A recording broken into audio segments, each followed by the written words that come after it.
Warning, this is not a rescue mission for beginners. Watch me take some extreme measures that are tried and true for me though, apply some unconventional pest treatments, and no, this is not root rot. Let's assess these plants together and get them back up to good health.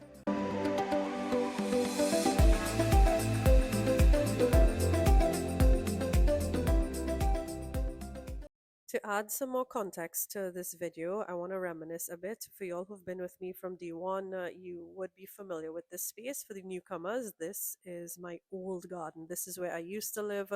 This is the length and breadth of my collection. It is quite diverse, but most importantly, this was, a time when my plants were at their best. They've been growing in this space for about 5 years and they've grown to love it, to say the least. I would also dare to say that my care regime was at its best also at this point because I understood the space to a T. I knew where the areas of high humidity were, I knew the different light zones. So, I could have provided the best care possible for them. But in this new space, I'm still trying to figure it all out. The new space includes this plant room that you're seeing up on the screen, as well as my garage space, which is where we're going to tackle today. And you'll see me pan outward. That's like the three main areas that I have my plants stored currently. Actually, no, I have a fourth area that's upstairs in my master bedroom. The majority of my alocasias live up there. But anyway, with respect to the plants that are living in the garage, the main issue is that every time we have to leave home, we have to close the garage door. So naturally, all light is cut off in this space. Okay, so now that you're all caught up, let's get into the plant rescues. I'm going to start with this one, my Bamboo Aglaonema. It has shed all its leaves, and the final one is also yellowing. The roots look fine though, which means there's something going on above soil that we need to address. Next to it is my Philodendron Esmeraldense narrow form. It has also shed all its leaves, and this one is browning at the edges. It is quite floppy and just looks, terrible, especially as I know what it used to look like. This is what my Bamboo Aglaonema used to look like back like while I was at the old house, and this is what my Philodendron Esmeraldense narrow used to look like. This one I imported, acclimated, and it was just thriving in my old space. Let me give you all a better look just so that you know I could feel even worse. But anyway, it had multiple leaves. They were massive, they weren't like, 100% perfect, but they were good for me, for my liking. I was so pleased with it. It really was just lush. Okay, so just to manage your expectations, this is how the format of the entire video is going to be. I'm going to show you all the suffering plants, the ones that need rescuing, and I'm going to do a throwback to describe what it used to look like, and then comment below if you would like to see a follow-up or a plant update video after we've treated all of these. Next to be rescued is my Philodendron Majestic. This is such a beautiful plant, but as you can see, the newest leaf hasn't completely unfurled. It seems to have stunted growth now. There is the glaring browning and yellowing. It just, is horrible. Wait till you see what it used to look like so you'll understand my pain. But this needs a complete overhaul. We'll figure it out as we go. And, I would love any feedback that you might have to having watched this video, what you would do if you were me. Next is my Philodendron Silver Sword. It has lost all its lower leaves. It probably had like 20 something leaves and it completely just shedded everything. I'm left with like 5 leaves, if so much, and they are continuing to yellow. Here's what they used to look like. You may have seen it in the preview, but this was my silver sword here with all its leaves intact, and this is my Philodendron Majestic. If you follow me on Instagram, you'll get daily updates on how my plants are doing. Next is my Monstera Deliciosa. I did a full report with me recently. I'll put that video in the description for y'all. It is putting out a new leaf, but it is significantly smaller from the one that came before. And if you saw that Monstera video, you would know that this one had at least 7 or 8 leaves. It has since shed all, which tells me, it's not photosynthesizing as it used to. Next is one of my Ace of Spades hybrids. It's just browning out of control and drooping. I suspect root rot with this one, so it may have been heavily watered and just deprived of light so that some of the roots rotted off. Even though there's this new leaf, it has stopped increasing in size. That's like a big eye opener for me. That stops me right in my tracks when I see new leaves and just not unfurling or not sizing up as they should. Those are definitely big, big red flags for me to know that my plants are just not as healthy as they should be. Let me take you all back for those who missed that Monstera video, just to show you all what she used to look like. And you'll get some additional tips too, just from that little clip that I'm going to show you now. Usually, my first watering after repotting contains great white mycorrhizae, but I had this at the new residence. I did not bring it with me, unfortunately. I forgot it, so I'm just going to thoroughly water it with just plain water here for now, and I will double back to add the great white later on.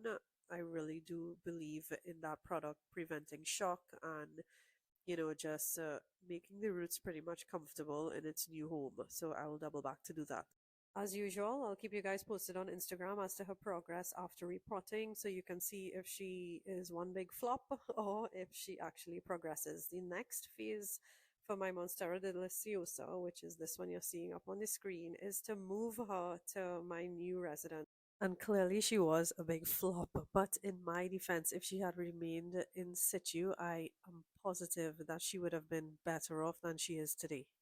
And here comes my glorious Anthurium Ace of Spades hybrid. This is a footage back in the old garden, and this was a new leaf as it was transitioning or hardening off. But this is such a beautiful plant. The emergent leaf emerges red, and this plant was in its prime, and I was able to hybridize it and grow, I think, somewhere around 80 seedlings, but it was just magnificent. So, just looking at this footage alone and comparing to what it looks like now, you cannot deny that it is in distress and is in desperate need of rescuing. Hopefully, she can make a full 360. Next up is a variety of Mami or Mami that I haven't been able to put my finger on. Comment below if you know which one this is, but it has a ruffled stem. Well, the upper part of the stem is similar to Ploumanii. It is pushing a new leaf, but it is suffering. It is stretching for the light. That is a telltale sign that it's not receiving enough. It's also browning on the edges, but I believe that's because it also needs a repot, and it's just been underwatered, overwatered, so pretty much inconsistent watering, and of course the deplorable lighting conditions, just making things worse. So what you're seeing now is my Anthurium crystallinum by Ace of Spades hybrid. This one has, this is telltale signs of, root rot. It also seems to need a repot. Those roots are coming right out. So, if it was receiving sufficient light, I doubt this would have happened. Here you can see how compact my mommy eye was. It was just, it was still only holding 3 leaves at a time. It was doing this cycling of leaves where the maximum it would ever have, honestly, was about 4 leaves with one of them dying off. But it was still way better looking than it is now. And currently, you're seeing my Anthurium hybrid, the Ace of Spades by Crystallinum hybrid.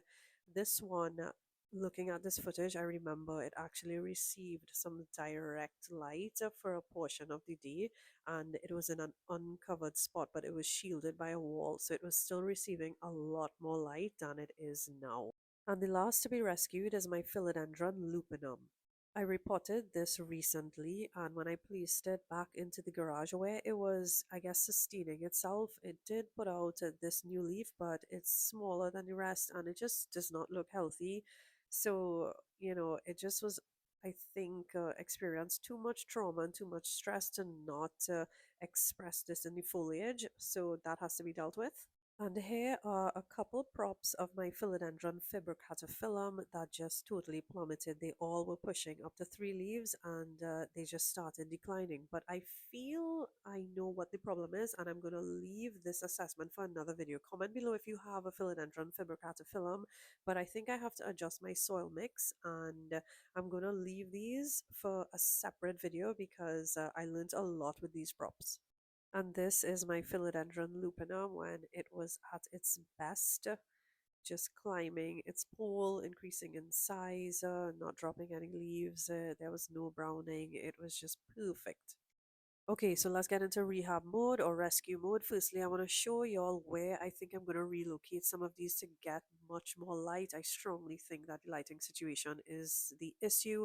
So in this space here that you're seeing, this is where my greenhouse is supposed to go. In the absence of this, I have been doing the plant shuffle, testing some areas to see maybe where I can place some to get more light in the meanwhile. And I tested out with these my variegated banana, caladium, as well as my Johnstonia cryptosperma, and these have been doing well here. So I'm thinking I'm going to place a few in this area just between the tanks and the wall so that it can get some shade but still receive some top down light.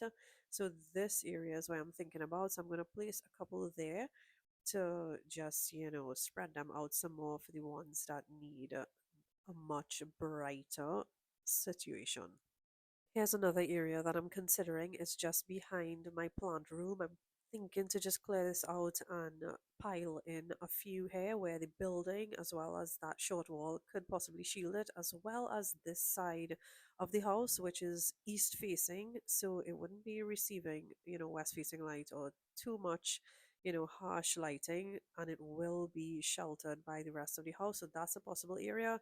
And what I've started doing here is sorting the plants. So I'm going to clear these out just to give myself more access to pull the ones out that need rescuing. Here's one I forgot to mention. Well, I'm mentioning it now. My Syngonium Chiapense. This one has not pushed a new leaf since it has been here. It has not dropped any. It's just kind of sustaining itself in this space, but not pushing any new growth. So this one has to be relocated. It is trying to grow though. I know that, but it just needs a little lighting boost.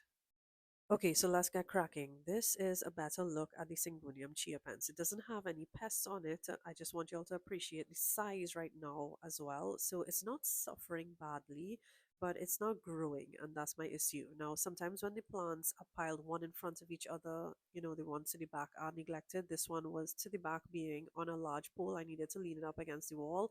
But as you can see here, I'm showing you all how floppy the leaves are. It is severely dehydrated. So, something had to give with just this full layout of storing plants in the garage, and well, this one was sacrificed. It did drop a leaf, I think, on the bottom. It does not need a repot, but I might backfill it. But you can see how severely dry it is, just emphasizing how neglected it has been. While I was moving everything around, I came across my Philodendron Squamiferum. This one is severely dehydrated as well. It's the philodendron with the fuzzy petioles, by the way, but it's usually fuzzier than that when it is well treated. I am sort of zooming in here on some malformed leaves, and this is the newest one that has stopped unfurling, so this one has to be rescued as well. I want to give you all a closer look at my silver sword because I'm going to do something that is quite taboo for a lot of my viewers. But, I'm not going to lie, it is extreme. Comment below if you can guess what I'm about to do. But, this is just my way of taking care of my plants, so I hope you guys don't cringe too much. But before we get to that, I want to deal with these quick wins and just clear out as much as I can clear out before. So this one, I can't remember what it is. It has to be another variety of Mamiya is what I'm thinking. I'm just going to put it outside here with the rest of these plants that are east facing. It will receive some direct morning sun. And here is another crawler that I can't remember either. I just gonna put this one inside of the plant room because my Gloriosum, which is also a crawler, is doing well in that spot. And here is my Monstera Adansonii that I recently repotted. I'm also putting it in the plant room where it will receive east facing as well as west facing light. This plant room is well lit. So I'm hoping these plants can bounce back in here. It's also great for propagating. So fingers crossed they do well in here. Okay, I'm just checking to see if there are any quick wins I can get out of the way before we start the heavy work. But I'm just panning across here for y'all to see, a lot of space has opened up here. And for the ones that I can't move out, like I don't think I'll be able to move my Monstera Deliciosa. That one is way too big to relocate. So I'm hoping to possibly push these forward. I do have a lot of space to deal with now, well, a lot of space available. So let me keep relocating and see, where we end up. I don't think I'm going to do much with my Ace of Spades hybrid. I'm thinking I'm just going to put it amidst the rest of my anthuriums that are loving this plant room, maybe on one of these shelves for now. Hopefully, it can rectify itself. In essence, I want to give myself a little more time in assessing this one, so I'm going to start with giving it more light first. I was able to fit it on the second shelf right here, so now it will be receiving east facing as well as west facing light. Some direct light comes in here nicely. So I fit the two that were on top onto that third shelf, and we're just going to see how this one progresses. If it declines, I will go ahead and repot it. This is my Crystallinum by Ace of Spades hybrid. I'm going to get rid of this leaf because I feel like the plant doesn't need to be wasting energy on trying to keep that leaf alive. Hopefully, it can bounce back just from that minor pruning, as well as being able to receive some more light in this plant space. So, again, it's going to be receiving east facing, west facing light. That's a lot brighter than what it was getting in the garage. I moved the crawler to one side, so let's just see what happens in here having more light. Okay, so we're right back where we started. On closer look, I've realized that my Aglaonema bamboo is covered in scales. So this is a pest issue, hence the reason the roots are okay, but above soil, we're losing all the foliage. So what I'm going to do, which I've done time and time again, is spray this directly using 70% alcohol. This will completely desiccate all the scales, and then I can gently brush this off using a toothbrush, or for the stubborn ones, I may have to use my nails and scrape it off, but this has served me well time and time again. I really should not let the pest situation get this bad. What I would recommend is making sure you have access to your plants. And I know this is the issue. I didn't have access to all of my plants to really keep a good eye on them for pests. And well, this is what happened. It got out of control here. So after completely drenching it in alcohol and leaving it to dry, I found this filthy toothbrush that, gosh, plant chores are also like way behind again. So, my cleaning up and keeping things tidy and clean has really been lacking. But anyway, long and short is I use a toothbrush many times to scrub off the desiccated scales, just like this. And, even if you don't scrub it off completely, trust me, after you spray that alcohol, they are all dead and will eventually fall off anyway. But, I just do this um, out of habit, I guess. And, I just try to clear off as much as I could to just to make the plant, a little more presentable. It will also, free up some more green parts of the stem so that it can photosynthesize as well. So here it looks a lot cleaner than it was previously. This is just to show how really stuck on there some scales can be. Really, as I mentioned before, I have to use my nails sometimes to really get them off. It does impact the foliage on the stems. Nobody wants to see their plants covered in pests, even if they're dead. Well, me anyway. So, I try to take off as many as I can.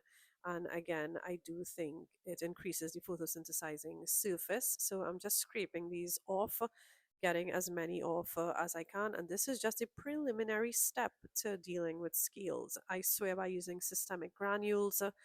This, is tried and true for me. It specifically targets scales. And how it works is you just put some directly into the soil, and as you water, the pesticide infuses with the plant tissue and repels scales and all the other pests, that this pesticide prevents.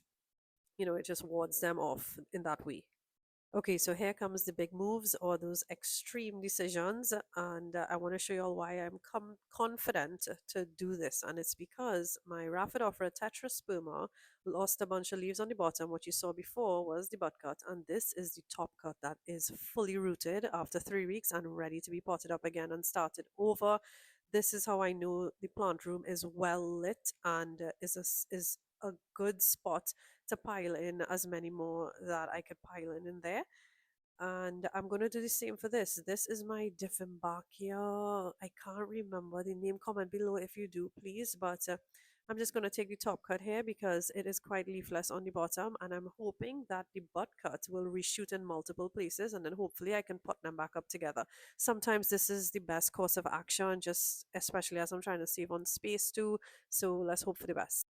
How I'm going to save on space is that two small plants, sometimes it's just easier to store than one large one. What you're seeing me doing here is applying my cinnamon paste to the cut edge of my top cut just to prevent rotting. It is antifungal to apply cinnamon powder to cuttings. It has, I've been doing this since like the beginning of my plant hobby, and it really does work. What I want to show you here, though, more importantly, is understanding your water line when you're water propping. This is my go-to way to propagate plants. I love just using water. It's super easy, and I can see the roots, especially when I use clear vessels like this. This is just an old coffee jar. You'd have also seen me touch the water. It's because I like to make sure the temperature of the water is not like too hot, and it was too hot through the hose. So I'm just filling the jar with water from this tap instead, and I'm going to place the cutting in with the water line at that level, not all the way up. It's kind of like halfway up the stem, so I have some wiggle room in the event that rotting does start. So, hopefully we're good to go there. This is what I have done time and time again for both Aglaonema and Dieffenbachia, and they do root well this way. So I'm going to also put this one in the plant room because it really has been serving me well as a propagation space. And I'm going to put it in the same area where my Rhaphidophora tetrasperma is doing well. And I'm going to check on this in about 2 weeks to see if there are any roots. And this is the butt cut, which is my insurance. I'm also going to put it in the plant room so that it can hopefully reshoot in multiple places. For me, this is the second time I'm doing this method, so I know it is successful. I wanted to actually emphasize that I do not put my cuttings in hot water because it denatures the cells at the base instead of allowing new roots to grow. I always use room temperature water for propping. And here we go again with my Philodendron Silver Sword. I'm going to take the top cut and start this one over. I know chopping plants can be very stressful, but I have done this time and time again, and sometimes it's best to just start over. And I mean, if you think about it, I have like 3 feet of wasted space on the bottom. I have a whole wasted pole on the bottom. I could just reuse that. So I'm just going to make a clean cut here, take the top cut, and I have about 4 or 5 nodes that are leafless that could possibly reroot for me to successfully start this one over. And this is the top cut. If there's anything that you see in me doing that you want further information on or clarification, please feel free to comment below. I will respond and we can get into it. I am thrilled to discuss with you all, different methods and just to address any questions. And as always, I dip the cut edge into my cinnamon paste to prevent any fungal infection. And what I'm going to do next is grab another clear vessel to water prop this in. And you're going to see me fill it with water and do the same as I did before. What I want to mention here is that I am not going to do much with the butt cut. I will show you all coming up next why I leave the butt cuts alone with the hope that it will reshoot. And most times it reshoots. And what I do is I take the top cut again. And this way I have more plants. I have propagations now as backups, or I trade these or I sell these on Instagram. And so we go. I will show you all coming up exactly what I mean on a previous cut that I did with my Philodendron Glorious. But this is my silver sword all ready to be placed into the plant room as well. Okay, so this is what I mean. This is my Philodendron Glorious. You can see that I took the top cut there and it reshooted a couple nodes down. So what I will do next is remove this or cut this again and root it to create another plant. And hopefully it will continue to reshoot along this entire stem, and hopefully I can get multiple plants that way. So I won't do much with the butt cuts of the ones that I'm taking the top cut on. As you can see here, sometimes there's success in just leaving it alone and hopefully getting some propagations from it. I'll show y'all as well that the top cuts that I took, I got 2 cuts actually. They are both, successfully rooted in leca here and are pushing new leaves. These will be ready to be potted up and added to a pole soon. So again, the confidence that I have in my methods, is because I've had success in the past, and this is just, proof in the pudding. So, sometimes when you're doing plant rescues, starting over is the best option, considering that I am space deprived at this point. I really need to make things smaller or just, make things a little more compact for now. So, again, I'm taking the top cut in my Philodendron Squamiferum, and the same principles are going to apply like what we did with the Philodendron Silver Sword. And I'm going to put this one just a little ways off from the Rhaphidophora tetrasperma that you saw before that successfully rooted in here. So this cutting will now be able to get sufficient light to hopefully start a new plant over for me. We're going to tackle my Philodendron Majestic in the same way as we did previously, and on closer inspection, this is also pest riddle. This looks like thrips.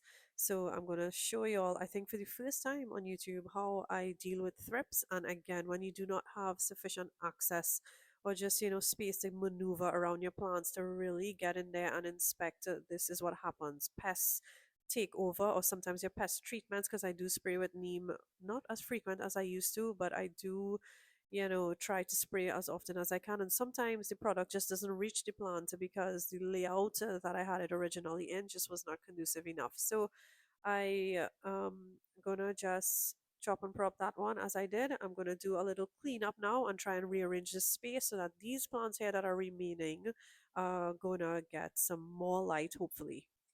Okay, so how I deal with thrips is firstly, I remove as much of them as I can physically using my pest solution that I make myself. This is just a solution of rubbing alcohol, dish soap, and water. The recipe is on Instagram, so you can check it out in my highlights. But I physically remove as many of the pests that I can using this sponge by wiping the front of the leaves, the back of the leaves, as well as the stem. And this is always my first line of defense, and then I leave the product on to dry.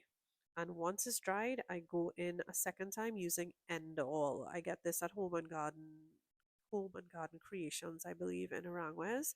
I give it a good shake and I thoroughly drench the leaves and stem, every part of the plant, with this product, and that just gets rid of them instantly, and I reapply as needed until it's completely eradicated. Okay, and finally, it's time to rearrange. I have moved my Philodendron pedatum. This is just a quick tip I want to show you guys. Sometimes I use rocks to stabilize wobbling poles until it's ready for a proper repot. But anyway, I'm going to start rearranging. This is my mini greenhouse that I'm going to put back to the front, or as closest to the entryway of the garage. I'm going to remove this plastic covering because this was actually acting as a humidity dome or humidity chamber where it allows for 100% humidity in there, but I no longer need that feature. Okay, so I decided to fast track you all to the final arrangement because I did go back and forth, but the goal is to allow for more light to reach or to touch the leaves of these plants as best as I could. I put my Philodendron Lupinum here to the front. I made sure and put it up on this plant stand to allow light to pass all through the bottom and, just the lower areas, especially where my seedlings are here, to allow for as much light to penetrate through this collection. So I put the poles against the wall. I move the Monstera Deliciosa forward, and it is compact, but I can still access the back and the front of these plants to hopefully do better pest management as well as better health assessments. For example, making sure the plants get well watered, including the poles. And my final steps are to just monitor the new arrangement, having done the plant shuffle, to just make sure that there's some sort of progress. I will update you all on Instagram. Comment below if you would like me to do an updates video, maybe in about 3 to 4 months with the plants that were featured here. I would love to do it anyway, just so that y'all can see if there's any truth in what I'm saying. I do know that, experience has led me down this path. I know the choices that I made in terms of these plant rescues were quite extreme, especially deciding on trying to start some of them over. But, we'll see how it goes. And I forgot to mention that I put my Syngonium Chiapense in the plant room as well. So I'm hoping that this jump starts into action and start to push new leaves soon. So, if this was at least entertaining to watch, please remember to like and subscribe, and I'll see you guys in the next one.